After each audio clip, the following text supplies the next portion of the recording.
नमस्कार साथियों।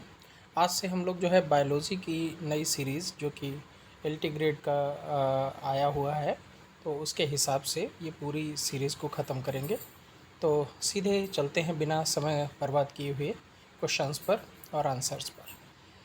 तो पहला चैप्टर है प्रिंसिपल्स ऑफ क्लासिफिकेशन। इसमें आते हैं the binomial system of Carolus Linnaeus was devoid of which of the following categories. कौन सी कैटेगरीज जो है कैरोलस लिनियस के बाइनोमियल सिस्टम में नहीं थी? Genus and species, class and order, phylum and family and kingdom and class. तो इसका सही जवाब हो जाएगा phylum and family. The binomial system of Carolus Linnaeus was divide of phylum and family. Carolus Linnaeus was a Swedish botanist, zoologist, taxonomist, and physician who formalized binomial nomenclature, the modern system of naming organisms. The name is composed of two terms, where the first term indicates the genus and the second term indicates the species of the organism. The current taxonomic system now has 8 levels in its hierarchy, from lowest to highest. They are species, genus, family, order, class, phylum, kingdom, and domain. So these are the this is the hierarchy. Now we are coming to another question.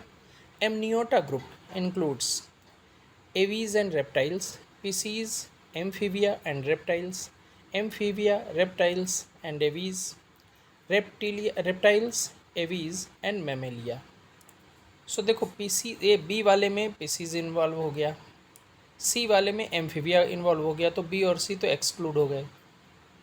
अब आपके बचते हैं reptiles, aves and Mammalia. तो सही answer होना चाहिए D वाला, reptiles, aves and Mammalia. देखिए Amniota group includes reptiles, aves and Mammalia. Any group of vertebrates that undergo embryonic और fetal development within an amnion are included in amniota. Members of the amniota are characterized by having a series of specialized protective extraembryonic membranes during development. तो देखिए जो आपका इस diagram को देखिए, तो इस डायग्राम में स्पष्ट है कि एक सबसे पहले सबसे ऊपर की अगर हम लेयर देखेंगे तो ये शेल है, सबसे ऊपर की लेयर है शेल। शेल के अंदर भरा हुआ है एल्ब्यूमिन, और उसके अंदर जब आते हैं तो कोरियन पड़ेगी। कोरियन बिल्कुल ऊपर वाली आउटर मोस्ट लेयर हो जाएगी, मतलब शेल के अंदर आएगा एल्ब्यूमिन, एल्ब्यूमिन के अंदर हो जाएगी कोरियन, कोरियन के अंदर हो जाएगा यॉक सैक, और उसमें भरा हुआ है यॉक, दैट इज़ न्यूट्रिएंट्स। और वहीं पर एक मेम्ब्रेन और मिलेगी नीचे की साइड में, जिसको हम लोग कहेंगे एलेंटोइक मेम्ब्रेन। और एमनियोटिक मेम्ब्रेन जो है वह एम्ब्रियो के जस्ट ऊपर होगी, जहाँ एमनियोटिक फ्लूइड भरा होगा एमनियोटिक मेम्ब्रेन में, और उसी फ्लूइड में एम्ब्रियो होगा। तो ये कहानी होती है एमनियोटिक एग की। तो ये एमनियोटिक एग किस में पाया जाता है? तो रेप्टाइल्स, एवीज और मैमल्स में पाया जाता है। यहाँ पर जो है ये एक्स्ट्रा एम्ब्रियोनिक मेम्ब्रेन है एक तरीके से, और ये कब बनती है? During the development of the egg, जब एग डेवलप हो रहा होता है उस समय। The presence of these membranes make it possible for the embryonic development of the amniotes to take place out of the water. There are two main division of amniotes, that is sauropsid, वो reptiles और aves में आ जाएगा, और synapsid ये mammals में आ जाएगा। व्हाट इज़ ट्रू, क्या सही है? Species, reptiles and birds are poikilotherms. तो इसमें लिख दिया गया है स्पीसीज, रेप्टाइल्स एंड बर्ड्स। अब बर्ड्स तो होंगे नहीं पोइकिलोथर्म्स, तो इसका ये तो गलत हो गया। Species, amphibians and reptiles are an Amniota.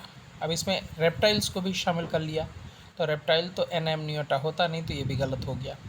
Aves, mammals and reptiles are homeotherms. तो इसमें रेप्टाइल्स को भी शामिल कर लिया होमियोथर्म्स में, तो ये भी गलत हो गया। आगे बढ़ते हैं। Reptiles, aves and mammals are amniota, यही सही हो जाएगा। Reptiles, aves and mammals are amniota. देखिए ऊपर वाले में species, reptiles and birds are poikilotherms लिख दिया गया। इसमें अगर बर्ड्स ना होता तो स्पीसीज एंड रेप्टाइल्स पोइकिलोथर्म्स होते हैं। पोइकिलोथर्म्स का अभिप्राय होता है जिनका खून ठंडा रहता है, अर्थात cold blooded animals. Species, amphibians and reptiles और एनाम्नियोटा लिख दिया गया। तो इसमें पीसीज और एम्फीबियंस तो एनाम्नियोटा होते हैं। एनाम्नियोटा का मतलब जिनमें एमनियोटिक मेम्ब्रेन नहीं होती। एवीज, मैमल्स और रेप्टाइल्स आर होम्योथर्म्स लिखा हुआ है। तो इसमें जान लीजिएगा कि एवीज और मैमल्स ये तो होम्योथर्म्स होते हैं, अर्थात इनकी बॉडी का टेम्परेचर फिक्स्ड होता है और ये एनवायरनमेंट के हिसाब से बहुत ज़्यादा चेंज नहीं होता। लेकिन रेप्टाइल्स इसमें शामिल कर दिया गया, तो इसलिए ए बी सी तीनों गलत हो गए और सही जवाब होना चाहिए डी। आते हैं आगे। Amniotes do not include, amniotes में कौन शामिल नहीं है? Amphibians, reptiles, birds, mammals. तो जाहिर सी बात है एमनियोट्स में कौन नहीं आएगा? एम्फीबियंस नहीं आएंगे, क्योंकि एमनियोट्स जो होते हैं वो रेप्टाइल्स, बर्ड्स और मैमल्स होते हैं, तो इसीलिए एमनियोट्स नहीं, ये एम्फीबियंस एमनियोट्स नहीं होंगे। Amniotes are a clade of tetrapod vertebrates comprising the reptiles, birds and mammals. Amniotes are characterized by having an egg equipped with an amnion, an adaptation to lay egg on land or retain the fertilized egg within the mother. तो ये इस प्रकार का adaptation है कि ये land पर egg laying कर सकते हैं या फिर ये फर्टिलाइज्ड एग को विद इन द मदर जो है बॉडी उसमें भी डेवलप कर सकते हैं। आगे बढ़ते हैं। तो द ग्रुप एमनियोटा इंक्लूड्स, वही क्वेश्चन रिपीट हो रहा है, तो इसमें क्या हो जाएगा? Reptiles and birds, reptiles and mammals, reptiles, bird and mammals. तो ये इसी वाला सही हो जाएगा, reptiles, birds and mammals. Amniota is a group of limbed vertebrates which include all living reptiles, aves, mammals and their extinct relatives and ancestors. The vertebrates which possess amnion during embryonic development belong to the group Amniota. The extra embryonic membrane, that is the amnion, chorion and allantois. कई बार ये amnion और allantoic membrane दोनों को मिला के कह दिया जाता है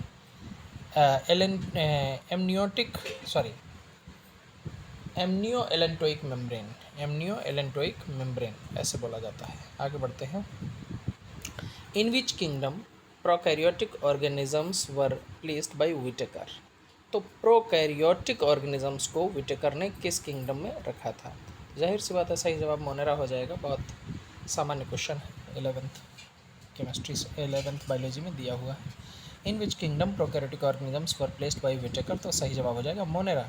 मोनेरा ने सभी प्रोकैरियोटिक ऑर्गेनिजम्स को व्हिटेकर ने सभी प्रोकैरियोटिक ऑर्गेनिजम्स को मोनेरा में रखा हुआ है। चलिए आगे बढ़ते हैं। जो 5 किंगडम सिस्टम और क्लासिफिकेशन सिस्टम जो है that was proposed by R.H. Whittaker in the year 1969। The kingdom Monera is comprised of unicellular prokaryotic organisms. This group contains the bacteria and the cyanobacteria species. These are the prokaryotic organisms which do not have well-developed cell organelles like nucleus, mitochondria, chloroplast, and other 4 kingdoms are Protista, fungi, plantae, and animalia are composed of all the eukaryotic organisms. तो इसमें ये हो जाएगा कि cyanobacteria है, archaebacteria है, bacteria हैं, ये सारे मोनेरा में शामिल कर दिए गए हैं, अर्थात यूनिसेलुलर प्रोकैरियोट्स ये इसमें आ जाएंगे। इनमें क्या नहीं होता? तो वेल डेवलप्ड सेल ऑर्गेनल नहीं होता, जैसे न्यूक्लियस नहीं होता, माइटोकॉन्ड्रिया, क्लोरोप्लास्ट और बाकी जो है और भी कुछ सेल ऑर्गेनल्स नहीं होते हैं। आगे बढ़ते हैं। Concern with nomenclature of organisms, that is A Whittaker and B Strickland. ये अच्छा क्वेश्चन है और इसमें कहा है कि ओनली ए और ओनली बी या बोथ ए एंड बी या नन ऑफ द अबव। तो देखिए concern with the nomenclature of organisms, तो इसका सही जवाब स्ट्रिकलैंड है, क्योंकि व्हिटेकर ने क्लासिफिकेशन दिया है ना कि नॉमेनक्लेचर, तो थोड़ा सा ध्यान रखिएगा। Strickland was an English geologist, ornithologist, naturalist and systematist. He proposed a series of rules for the nomenclature of organisms in zoology, known as Strickland Code. That was a precursor for letter code for nomenclature. तो इसको याद रखिएगा, Strickland ने एक Strickland code दिया था और जिसके माध्यम से ऑर्गेनिजम्स के यानी एनिमल्स के नाम जो है दिए जाते हैं, नॉमेनक्लेचर उनका किया जाता है। तो व्हिटेकर क्लासिफिकेशन से तो संबंधित है लेकिन नॉमेनक्लेचर से संबंधित नहीं है। चलिए आगे बढ़ते हैं। According to 5 kingdom classification system, protozoa are placed in, protozoa को किस में रखा गया है, तो जाहिर सी बात है प्रोटिस्टा में रखा गया है, ये आप सभी को पता होगा। According to 5 kingdom system of classification protozoa are placed in protista. 5 kingdom classification was given by Robert Whittaker in 1969. He divided living things in 5 kingdoms. उसने क्या किया है, 5 किंगडम में लिविंग थिंग्स को डिवाइड किया है, protista, fungi, Monera, Animalia and Plantae. Characteristic features of protista: these are unicellular and eukaryotic organisms. They have a membrane bound nucleus and other cellular organelles. Most of them live in water while some habitat in moist places. They have pseudopodia, flagella और cilia for movement। तो ये हो गई कहानी protista की, याद रखिएगा। आगे बढ़ते हैं। हाईएस्ट कैटेगरी ऑफ टैक्सोनॉमी, तो हाईएस्ट कैटेगरी टैक्सोनॉमी में क्या हो जाएगी, वैसे तो डोमेन होगी अगर डोमेन दिया होता, अगर डोमेन नहीं है तो किंगडम हो जाएगी, ये आप सभी को पता होगा, सामान्य क्वेश्चन है। फैमिली, स्पेसीज, डिवीज़न और किंगडम, तो किंगडम के अंतर्गत ही फाइलम अथवा डिवीज़न आता है और उसी के अंतर्गत जो है क्लास, ऑर्डर, फैमिली और जीनस और स्पेसीज इस तरीके से आ जाएंगे। तो फिलहाल इसका सही जवाब किंगडम हो जाएगा। Highest category of taxonomy is called kingdom.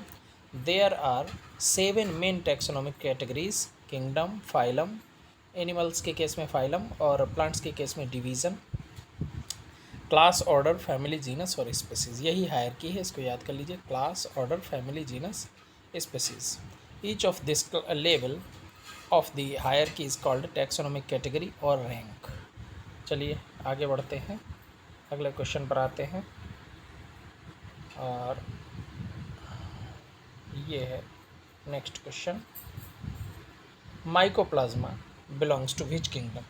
और देखिए माइकोप्लाज्मा कौन सा है, वही पीपीएलओ जिसको कहते हो, प्लूरोनुमोनिया लाइक ऑर्गेनिजम्स, तो उसमें माइकोप्लाज्मा आता है। तो ये किस किंगडम में आ जाएगा, ऑप्शन है मोनेरा, प्रोटिस्टा, फंगाई और प्लांटी। और सही जवाब है, चूँकि ये प्रोकैरियोटिक होता है और सारे प्रोकैरियोटिक को मोनेरा में रखा गया है, इसलिए जाहिर सी बात है कि माइकोप्लाज्मा मोनेरा किंगडम में आ जाएगा।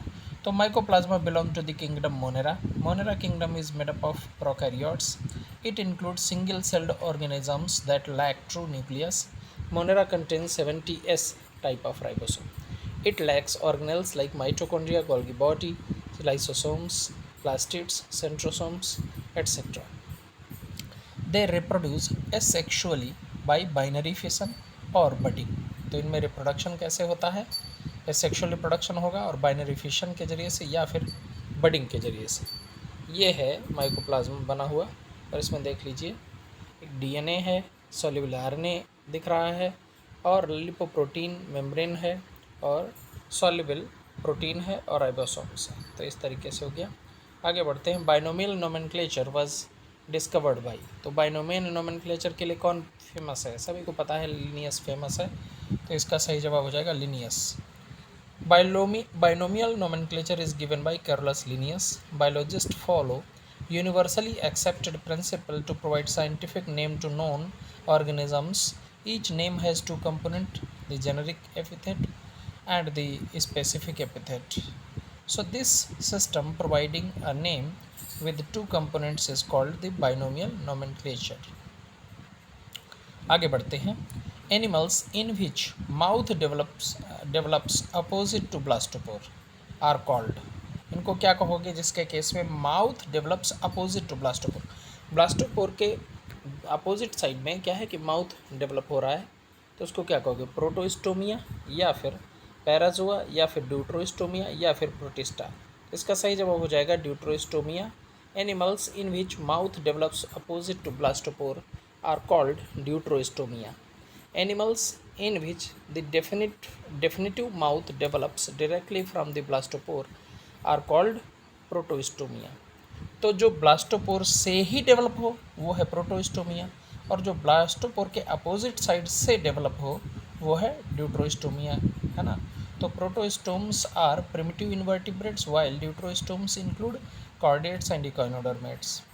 तो इकाइनोडर्म्स और कॉर्डेट्स जो होंगे वो ड्यूट्रोस्टोम्स हैं और इससे पहले वाले जितने भी हैं प्रिमिटिव इन्वर्टिब्रेट्स वो क्या हो जाएंगे, वो आपके प्रोटोस्टोमिया हो जाएंगे। चलिए, the term biology was introduced by, तो ये सभी को पता है मेरे ख्याल से, इसका सही जवाब हो जाएगा लेमार्क एंड ट्रेवेरेनस। ये शब्द आता है लेमार्क एंड ट्रेवेरेनस के नाम से जाना जाता है कि भाई इन्होंने जो है ये शब्द दिया था। तो खैर, the term biology was introduced by Lamarck in 1802 to describe the science of life.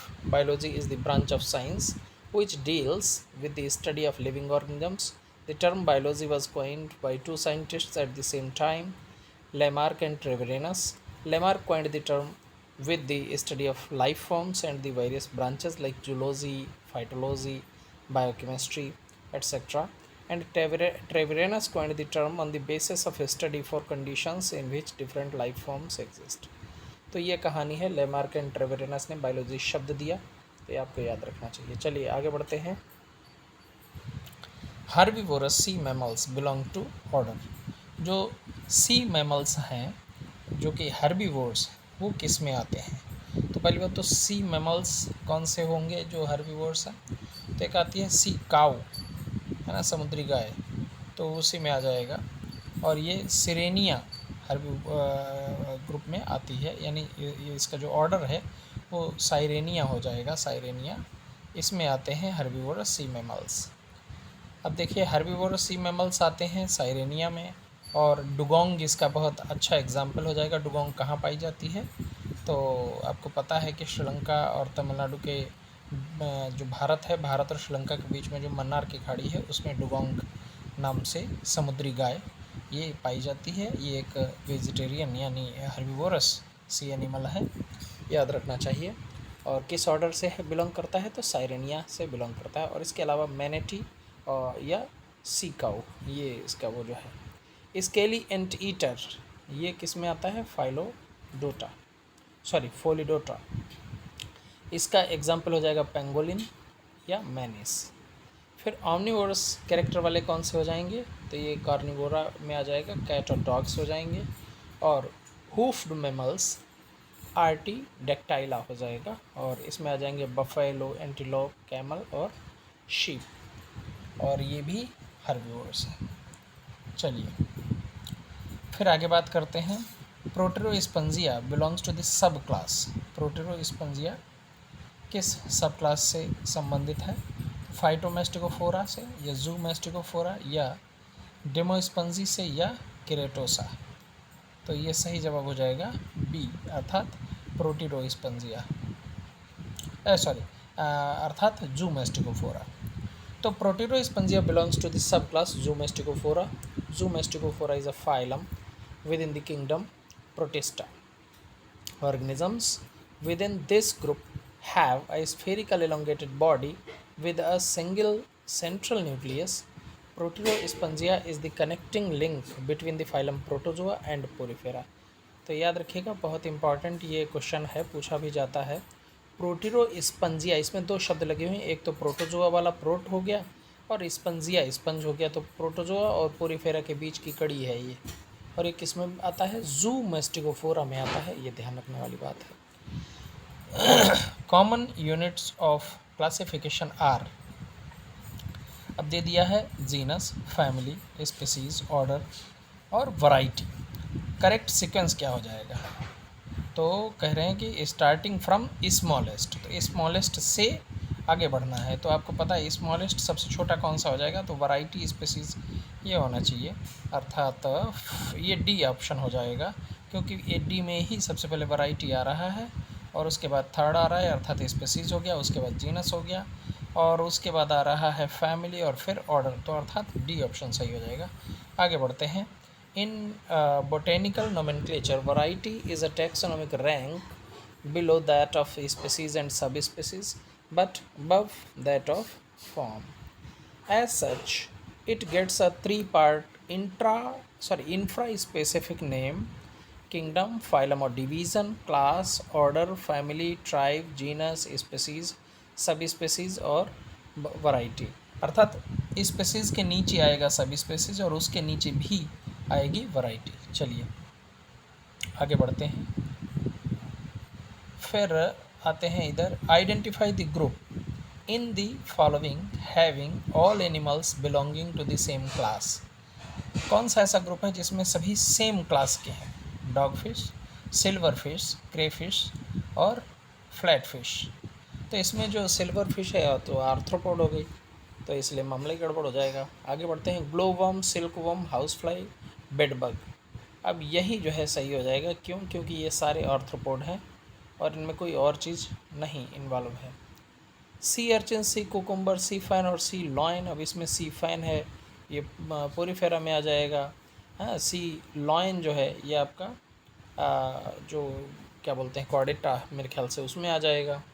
और सेंटीपीड, अर्थवर्म, कैटरपिलर और शिपवर्म, ये भी अलग अलग वाले हैं। तो देखिए, फिश एंड आर्थ्रोपोड ये ऊपर वाली हो जाएगी डॉग फिश और सिल्वर फिश वाले में। यानी सबसे पहले बात कर लेते हैं, आंसर को थोड़ा सा एक्सप्लेन करते हैं। तो देखते हैं, glow worm, silk worm, house fly and bed bug are the animals of phylum arthropoda. Animals of other option exhibit different phylum, like पहले वाले में हो जाएगा, बाकी तो सब फिश हैं, लेकिन जो सिल्वर फिश है वो आर्थ्रोपोड हो जाएगी। और सी वाले में आ जाते हैं, तो सी वाले में क्या है? सी वाला आपका सी अर्चिन, सी कुकुम्बर, सी फैन और सी लॉयन। तो उसमें कहीं ना कहीं पोरीफर्स का इन्वॉल्वमेंट है और इसका सीलेंट्रेट का भी इन्वॉल्वमेंट। नहीं, सीलेंट्रेट वाला तो हाँ, सीलेंट्रेट का होना चाहिए, एक गलत लिख गया है इसमें, बी नहीं, यहाँ पर सी होना चाहिए था। इकाइनोडर्म और सीलेंट्रेट ये जो है ये एक साथ आ गए हैं सी वाले में, और लास्ट वाले में आर्थ्रोपोड और मोलस्क एक साथ आ गए हैं। तो इस तरीके से हो जाएगा। आगे बढ़ते हैं। In the history of animal science, the person who for the first time recognized the importance of the fossil as evidence of evolution was। तो आपको पता है फॉसिल के लिए किसे जाना जाता है? तो जाहिर सी बात है क्यूवियर को जाना जाता है, जॉर्ज क्यूवियर। ये फादर ऑफ फॉसिल साइंस भी इनको कहा जाता है, या फादर ऑफ पैलियोंटोलॉजी बोला जाता है। ये कब से कब तक के रहे हैं? तो 1769 से 1832। George Cuvier was first to realize that fossils were the organic remains of extinct animals।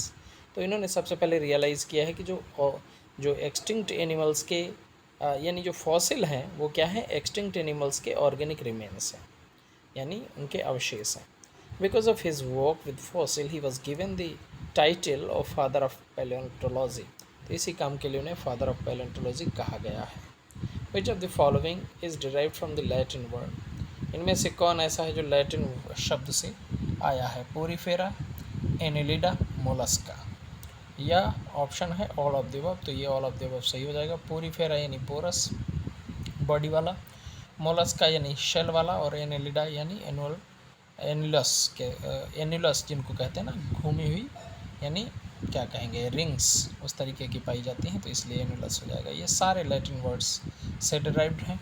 The name Porifera means pore bearing in Latin. The word mollusks originated from the Latin molluscus, that is thin shelled. Annelida is derived from the Latin word annulus meaning little ring। तो इस तरीके से ये हो गया। आगे बढ़ते हैं। अगला क्वेश्चन है, the book origin of species by natural selection. इसका पूरा नाम ये है, origin of species by natural selection. Was published in, किस ईयर में पब्लिश हुई है? 1809, 1858, 1956 और 1959। तो ये सही जवाब 1959 हो जाएगा। The book origin of species was published in 1859, क्योंकि ये जो है करीब करीब 1830 के आसपास मेरे ख्याल से डार्विन साहब जो है बीगल जहाज़ पर चढ़कर गए थे, जो कौन सा था, डार्विन्स फिंचेस खोजने के लिए। तो इस तरीके से गैलापागोस आइलैंड, वहाँ पर इन्होंने यात्रा की थी, याद रखिएगा। और इन्होंने बहुत बाद में ये किताब लिखी है, origin of species by natural selection, और इसी में इन्होंने नेचुरल सिलेक्शन वगैरह की बात की है। So the book origin of species was published in 1859 is a work of scientific literature by Charles Darwin, published on 24th November 1859 on the origin of species was a book written by English biologist Charles Robert Darwin. The complete title of the book is On the Origin of Species by Means of Natural Selection or the Preservation of Favored Races in the Struggle for Life। बहुत बड़ा नाम है। सो इस तरीके से इनका हो जाएगा। आगे बढ़ते हैं हम लोग। The book lays the foundation of evolutionary biology by introducing the theory that through a process called natural selection. Population evolve over the course of generation. अब इनकी जो है कुछ बुक्स और दी हुई हैं कुछ अन्य साइंटिस्ट्स की, तो देख लेते हैं। चार्ल्स डार्विन की बुक है origin of species. Carolus Linnaeus की फेमस बुक है सिस्टेमा नेचुरी और जेनेरा प्लांटेरम। विलियम पेले इनकी बुक है नेचुरल थियोलॉजी। इरेस्मस डार्विन इनकी बुक है the botanic garden. Charles Darwin और इरेस्मस डार्विन एक नहीं है, अलग अलग हैं। आगे बढ़ते हैं। एप्लाइजिया बिलोंग टू द क्लास। एप्लाइजिया किस क्लास में बिलोंग करता है? तो एम्फीन्यूरा है, गैस्ट्रोपोडा है, बाइवाल्विया और सिफेलोपोडा। तो इसमें सही जवाब हो जाएगा Gastropoda. Aplysia belong to the family Aplysiidae and is a marine gastropod mollusc. It has parapodia. तो ये एक गैस्ट्रोपोडा मोलस्क है और इसमें पैरापोडिया होते हैं। Aplysia include in class Gastropoda. Octopus ये सिफेलोपोडा में आता है। यूनियो बाइवाल्विया में आता है क्योंकि इसमें दो तरफ से खुलती है इस तरीके से। और काइटॉन जो है एम्फीन्यूरा में आता है, याद रखिएगा काइटॉन। चलिए, Linnaeus published his concept of binomial nomenclature first in. किस में इन्होंने ये बायनोमियल नोमेनक्लेचर वाला क्या बोलते हैं कॉन्सेप्ट अपना दिया था? ऑप्शंस हैं Systema Naturae, Species Plantarum, Genera Plantarum and Philosophia Botanica. तो इसका सही जवाब हो जाएगा B, that is Species Plantarum. Species Plantarum में पहली बार इन्होंने बाइनोमियल नोमेनक्लेचर दिया है। ये 1753 यानी 1753 में पब्लिश हुई थी। ये किसकी किताब की बात हो रही है? Carolus Linnaeus. सिस्टेमा नेचुरी ये first binomial system for animals, ये कब पब्लिश हुई है? 1758 में। Genera Plantarum it was written by Carolus Linnaeus in 1753। और Philosophia Botanica also written by Carolus Linnaeus. It is the first textbook of descriptive systematic botany and botanical Latin। तो इस तरीके से हो जाएगा। आगे बढ़ते हैं। The word species was coined by, species शब्द किसने दिया? बहुत पूछा जाता है। जॉन रे और मेयर, जूलियस हक्सले और कैरोलस लिनियस। तो इनमें से स्पीसीज शब्द किसने दिया है? तो रे हो जाएगा, ये सभी को लगभग पता है। The word species was coined by John Ray। Carolus Linnaeus has given binomial nomenclature। Julian Huxley gave the concept of protoplasm। इन्होंने ही कहा था protoplasm is the physical basis of life। The English naturalist John Ray was an early botanical and zoological systematist who divided plants into monocotyledons and dicotyledons। He defined species as the largest group of organisms in which two individuals are capable of reproducing fertile offspring, typically using sexual reproduction। तो ये कहानी है। आगे बढ़ते हैं। हाँ, फिर अगला क्वेश्चन पर आते हैं और इसमें आ जाएंगे हम लोग। The first phylum of animal kingdom to exhibit bilateral symmetry is. पहला फाइलम कौन सा है एनिमल्स किंगडम में जिसमें पहली बार बायलेटरल सिमेट्री आती है? आर्थ्रोपोडा है अथवा एनिलिडा है या मोलस्का है या प्लेटीहेलमिन्थेस है? तो जाहिर सी बात है कि प्लेटीहेलमिन्थेस से पहले की अगर हम बात करें तो निडेरिया और पोरीफेरा और प्रोटोजोआ, उनमें से किसी में तो बायलेटरल सिमेट्री आती नहीं है। पहली बार प्लेटीहेलमिन्थेस में बायलेटरल सिमेट्री मिलती है। इसके बाद तो शुरू हो जाती है लेकिन उससे पहले नहीं। तो first phylum of animal kingdom to exhibit bilateral symmetry is Platyhelminthes। Platyhelminthes or flatworms are the acoelomate animals। acoelomate means जिसमें बॉडी कैविटी ना हो, यानी सीलोम ना हो। Animals exhibiting bilateral symmetry can be categorized into three types on the basis of their body cavity, that is acoelomate, pseudocoelomate और eucoelomate या coelomates। acoelomate में क्या होगा? जिसमें बॉडी कैविटी नहीं है, अर्थात बॉडी वॉल और जो डाइजेस्टिव ट्रैक्ट है उसके बीच में कोई जगह नहीं है, सीधा सा बात यह है। स्यूडोसिलोमेट्स में क्या है कि फॉल्स सिलोम होगा, यानी कैविटी होगी लेकिन वो फॉल्स होगी, वो ट्रू नहीं है, सही नहीं है, क्योंकि उसमें इस तरीके का डाइजेस्टिव ट्रैक्ट जैसे अपने में होती है उस तरीके की नहीं होती। और सिलोमेट्स जो होते हैं उनमें ट्रू सिलोम होती है या ट्रू कैविटी होती है। और ये कहाँ से शुरू हो जाएगा? एस्केहेलमिन्थेस से ऊपर वाले जो होंगे वो सारे, ऊपर का मतलब एस्केहेलमिन्थेस के बाद वाले जो पढ़ाए जाते हैं वो सारे ही ट्रू सिलोमेट्स होंगे, अर्थात Annelida, arthropoda, Mollusca, Echinodermata, Hemichordata और Chordata. In bilateral symmetry, you create two matching halves by drawing a line from the anterior, that is head end of the organism, to the posterior, that is tail end. This creates two sides that seemingly reflect each other. आगे बढ़ते हैं। Father of taxonomy कौन है? तो father of taxonomy Linnaeus को कहा जाता है, ये आप सभी को पता होगा। Father of taxonomy is Linnaeus.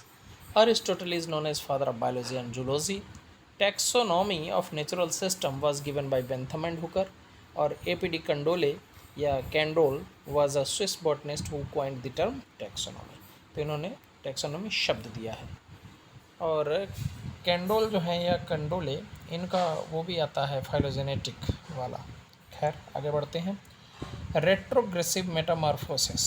Retrogressive metamorphosis is characteristic of, किस बोलें कि ग्रुप में नीचे वाले में रेट्रोग्रेसिव मेटामॉर्फोसिस मिलेगी। ये रेट्रोग्रेसिव क्या होती है? एक डिग्रेडेटिव, या बोलें कि ऑर्गन, जो भी ऑर्गन होगा वो छोटा होता जाएगा इस तरीके से, तो रेट्रोग्रेसिव मेटामॉर्फोसिस उसमें होती है। मेटामॉर्फोसिस तो पता ही होगा कि जब एक फॉर्म जो है जीवधारी एक फॉर्म अपनी बदल कर दूसरे फॉर्म में तब्दील हो जाता है, चेंज हो जाता है, तो उसी को कहा जाता है मेटामॉर्फोसिस। ऑप्शंस हैं आपके यूरोकॉर्डेटा, हेमिकॉर्डेटा, सिफेलोकॉर्डेटा, और आखिरी ऑप्शन है ऑल ऑफ द अबव। सही जवाब हो जाएगा ये Urochordata. Retrogressive metamorphosis is a characteristic of Urochordata. In retrogressive metamorphosis the larva shows advance characters which are lost during the development and the adult is degenerated with primitive characters। तो कहीं ना कहीं adult थोड़ा less advanced हो गया और जो larva है वो एडवांस्ड कैरेक्टर वाला हो गया। Metamorphosis is changes that a juvenile larva undergoes in its development from larval stage to adult stage. तो चलिए ये कहानी होती है, और ये देखिए बना हुआ है क्या, एग्स हैं, एग से एम्ब्रियोनिक डेवलपमेंट हुआ, embryo inside the egg, gills are outside, gills निकल आए, एंड टेडपोल बन गया। और टेडपोल कह रहे हैं कि स्किन ग्रोज ओवर गिल्स, और हिंड लेग्स फॉर्म हो गई, और इधर क्या है, टेल बिकम शॉर्टर, और धीरे धीरे टेल का गायब हो जाना। यही है रेट्रोग्रेसिव मेटामॉर्फोसिस। टेल पूरी पहले बनती है, लंबी सी बनती है, और उसके बाद धीरे धीरे छोटी होकर बिल्कुल ख़त्म हो जाती, तो यही है आपके रेट्रोग्रेसिव मेटामॉर्फोसिस। आगे बढ़ते हैं। Smallest tapeworm. स्मॉलेस्ट टेपवर्म कौन सा है? सबसे छोटा टेपवर्म टीनिया, मोनीजिया, इकाइनोकोकस या कोट्यूगनिया। तो इसका सही जवाब हो जाएगा Echinococcus. It is a genus within cestode, a parasitic class of the Platyhelminthes phylum. It is also known as the hydrated worm. It causes an infectious disease called echinococosis in human. The infection affects the liver is about 75% of the people. Symptoms may include pain in the abdomen and formation of cyst in the liver. The infection affects the lungs in about 22% of people who contract it. Its symptoms may include chest pain and coughing up body mucus। तो ये कहानी है, कह रहे हैं कि सबसे छोटा जो होता है इकाइनोकोकस होता है, और इकाइनोकोकस से जो होने वाली बीमारी है वो कौन सी होती है? इकाइनोकोकोसिस। ये ह्यूमन में होती है, और कहीं ना कहीं इसका जो लार्वा होता है उसका नाम है हाइड्रेटेड वर्म। और इसके इन्फेक्शन में कह रहे हैं कि लीवर जो है 75% लोगों का जो लीवर होता है इसके इन्फेक्शन के बाद वो अफेक्टेड होता है, और इसके सिम्टम्स में एब्डोमेन पेन होगा और फॉर्मेशन ऑफ सिस्ट होंगी लीवर में, और कह रहे हैं कि the infection affects the lungs in about 22%। 22% लोगों को लंग्स का भी इन्फेक्शन, इस चीज़ का इन्फेक्शन होने पर लंग्स भी अफेक्टेड हो जाएंगे। और कह रहे हैं हु कॉन्ट्रैक्टेड सिम्टम्स में include chest pain and coughing up bloody mucus. तो कहीं ना कहीं उनको चेस्ट पेन होगा और कफ निकलेगा। आगे बढ़ते हैं।